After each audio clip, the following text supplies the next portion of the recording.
Assalamu alaikum warahmatullah. Barkanmu da sake haduwa a lecture na uku a cikin wannan course din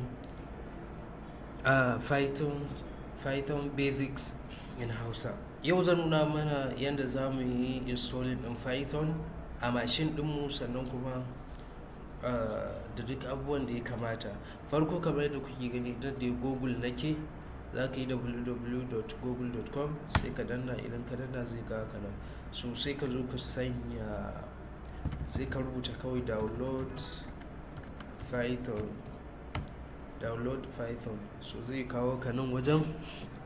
So idan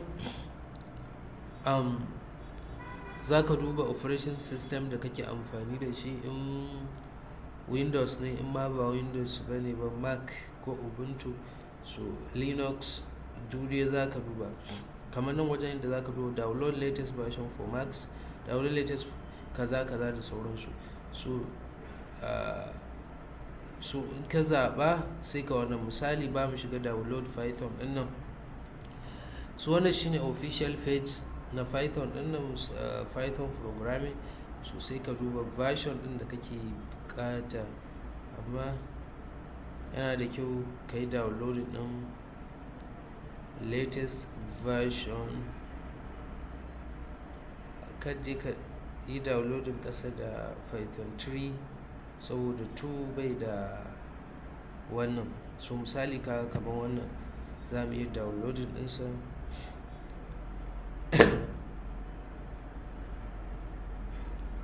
So sai ka duba,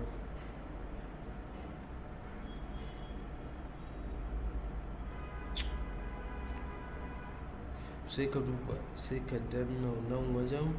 So gashi nan zai yi downloading, gashi nan zan jira shi, duk da ina da shi, amma dai zan sake downloading domin ku gani.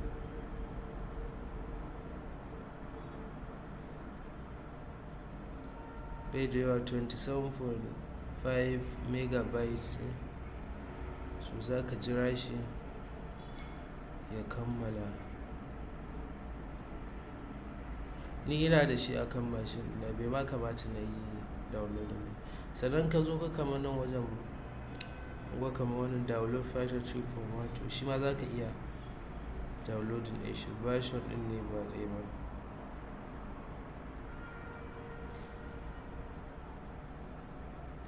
Haka dai nan wajen ka zo za ka iya zuwa documentation, ma'ana documentation ɗin Python ɗin. Kai clicking nan wajen, sai ɗauke ka zuwa documentation na Python. So za su fara wa bayani kaza, sai ka buga karanta nan wajen abubuwa da dama. Nan kuma tutorial kake so ka fara, sai ka danna tutorial. Kaɗan wannan kaga tutorial ɗin. Python is an easy to learn, powerful programming language. It has efficient, high-level data structure and simple but effective approach to object-oriented programming. Python elegant syntax and dynamic typing, together with its interpreted nature, make it an ideal language for scripting and rapid application development.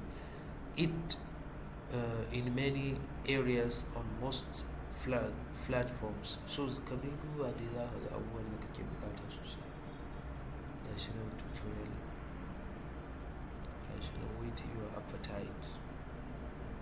Kamar ɗaya bayan ɗaya kana karantawa, ka kammala ka je next. Haka dai dole har ka karanta.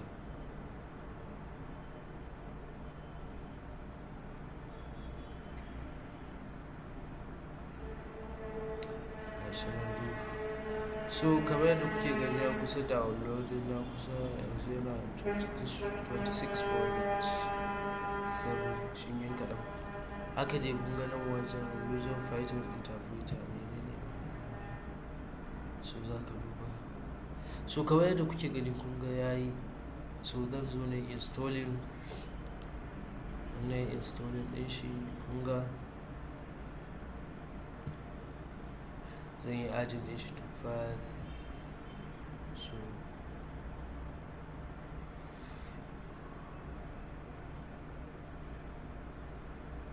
So ni wancan na ni ba 3.9 nake da shi ba akan wannan system din, so zai sauke wancan sai dora min latest version 3.9.9.